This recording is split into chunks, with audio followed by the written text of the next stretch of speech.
উৎসবমুখর পরিবেশে কিন্তু ত্রয়োদশ জাতীয় সংসদ গণভোট অনুষ্ঠিত হচ্ছে। সিরাজগঞ্জে মোট ৬টি সংসদীয় আসনে ৩৯ জন প্রার্থী কিন্তু প্রতিদ্বন্দ্বিতা করছেন। আমরা সকাল থেকে বিভিন্ন কেন্দ্রে লক্ষ্য করেছি যে নারী ভোটাররা কিন্তু অত্যন্তভাবে আ বেড়েই চলছে। দীর্ঘ সারি হয়ে দাঁড়িয়ে আছে এবং পুরুষ ভোটাররা যারা রয়েছে তাদের কিন্তু সংখ্যা কম আ আসলেও তারপরেও কিন্তু তাদেরও উপস্থিতি অনেকটা বেশি দেখা গেছে।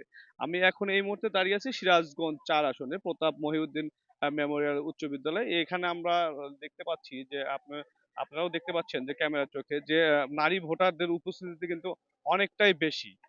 আমরা এখানকার যে প্রিজাইডিং কর্মকর্তা রয়েছেন ওনার সাথে একটু আমরা কথা বলতে চাইবো যে আসলে ভোটারদের উপস্থিতি কেমন দেখা যাচ্ছে এই বিষয়টা একটু কথা বলতে চাইবো। আ আসলে কেমন উপস্থিতি হচ্ছে এবং ভোট কেমন হচ্ছে? হ্যাঁ, ভোট ভালো হচ্ছে। আমরা সকাল ৭:৩০ টার সময় শুরু করেছিলাম ভোট। এখন পর্যন্ত প্রায় 25% এর মতো ভোট কাস্টিং হয়েছে এবং এখন দেখছেন যে মহিলাদের প্রাধান্য, কিন্তু সকালবেলা পুরুষদেরও প্রাধান্য ছিল। এই আরকি এবং ঠিক আছে। সুষ্ঠু সুন্দরভাবে ভোট চলছে। ঠিক আছে, ধন্যবাদ।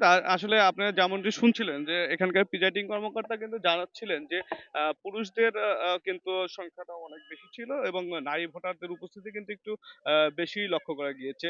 সিরাজগঞ্জে কিন্তু এই সংসদ জাতীয় সংসদ নির্বাচনের উপলক্ষে কিন্তু পুলিশ প্রশাসন, সেনাবাহিনী, বিজিবি কিন্তু তারা কিন্তু এবং র‍্যাব কিন্তু নিরবিচ্ছিন্ন ভোট গ্রহণের লক্ষ্যে কিন্তু তারা কিন্তু আ বিভিন্ন কেন্দ্রে টহল দিচ্ছে এবং প্রত্যেকটা কেন্দ্রে কিন্তু পুলিশ এবং আনসাররা কিন্তু ভোট সুষ্ঠু হওয়ার জন্য কিন্তু তারা কিন্তু নির্বিঘ্নে কাজ করে যাচ্ছে। আমরা একটু কথা বলতে চাইবো যে সাধারণ যারা ভোটার রয়েছে আসলে কেমন ভোটের ছাড়া ভোট প্রদান করতে এসছে এবং কিভাবে তারা ভোট প্রদান করছে। আসলে কখন আপনি এসেছেন এবং ভোট মেলা সময় দাঁড়াইছে লাইনে দাঁড়াচ্ছি। ভোট লাইনে দাঁড়াচ্ছি এখন ভোট দিতে যাওয়া।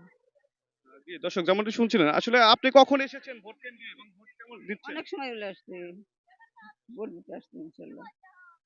জি, দর্শক আপনি যেমনটি শুনছিলেন যে আসলে আসন্ন আসলে ত্রয়োদশ জাতীয় সংসদ নির্বাচনে কিন্তু ভোটারদের উপস্থিতি কিন্তু অনেকটা বেশি লক্ষ্য করা গেছে। নির্বিঘ্নভাবে ভোট গ্রহণ চলছে। এই ভোট আ সা বিকেল ৪:৩০ পর্যন্ত কিন্তু ভোট গ্রহণ চলবে বলে জানিয়েছেন রিটার্নিং কর্মকর্তা। এই ছিল সিরাজগঞ্জে আ জাতীয় সংসদ নির্বাচনের সর্বশেষ।